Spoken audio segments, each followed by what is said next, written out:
আমি প্রীতি আবারও একটা মিনি ব্লগ নিয়ে চলে আসলাম। দিনটা ছিল রবিবার, আর রবিবারের লাঞ্চে কী করলাম সেটাই দেখাবো চলো। রবিবারে রান্না করলাম লোটে মাছ আর ডিমের কারি। সারাদিন প্রচুর বৃষ্টির জন্য আর বেশি কিছু করতে পারিনি, এই দুটোই করেছিলাম। কারণ আমাকে নিজের হাতেই সব একা একা কাজগুলো করতে হয়েছিল। আমাদের যে হেল্পিং হ্যান্ড দিদি ছিল সে আসেনি বৃষ্টির জন্য, তো আমাকে নিজেই সব করতে হয়েছে। এছাড়াও করতে হয়েছে ঘর পরিষ্কার করা, নিজে ফ্রেশ হওয়া, বাড়ির সব কাজগুলোই করতে হয়েছিল।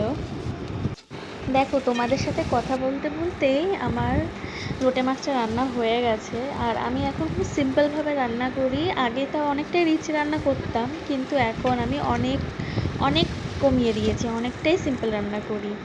তো ডিমের ঝোল, ডিমের কারিটাও মানে ঝোল বা কারি যাই বলো, রান্না হয়ে গেল।